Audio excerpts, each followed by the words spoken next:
Okay, so welcome to the Israelite Show. We have a guest here named And Applegate. So when and how and why did you become a teacher?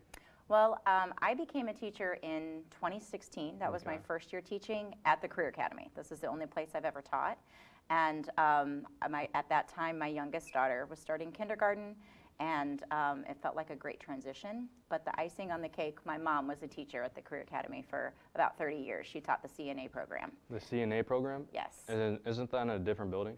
Now it is. Actually, it was taught up where Mr. McKinstry is right now. Oh, okay. That used to be her classroom, and now it's over at the PEC building. That's cool. So when you started teaching, were you nervous at first? Oh, absolutely. I come from the industry, and I didn't go to school to be a teacher, so learning jargon of teaching was very difficult. And then at first. jumping into a whole different job that you weren't prepared for. Right, and at that time, my kids weren't teenagers, so I wasn't. You didn't know how it was going to act. A whole new world for me. Is there any awards you've earned? Yes, last year I was named the 2024 ProStart Teacher of the Year for the state of Indiana. Oh, congratulations. Thank you. And I was also a finalist for the Teacher of the Year for foreign community schools last year. So how do you prepare these students for career and how do you prepare students for the careers in culinary industries? We have some excellent community partners that work with us. So our capstone students, our second year students, a lot of them will work with our partners and try to find internships that meet the students' needs and also the industry partners' needs. What partners are there, if you may? We have Obikai Restaurant Group, which owns Baker Street, the Hoppy Gnome, and Proximo. I went to Hoppy Gnome. That's a really good restaurant. Very good. They have like great food there. So I got a question. Is that why Hoppy Gnome is so expensive? I can't answer that question as to why they do their price points, but if you think that's expensive, go to Baker Street. Oh, cool.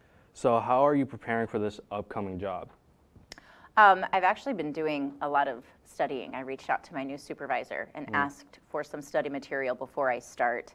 I attended my first PL, professional learning, with the nutrition services staff yesterday, so I got to meet some people, and that was exciting.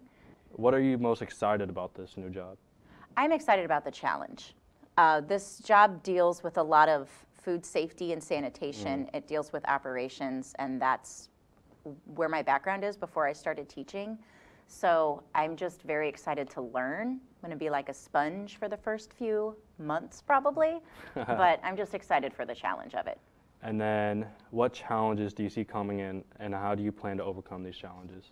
Well, definitely learning something new. I talk in the terms of like dietary.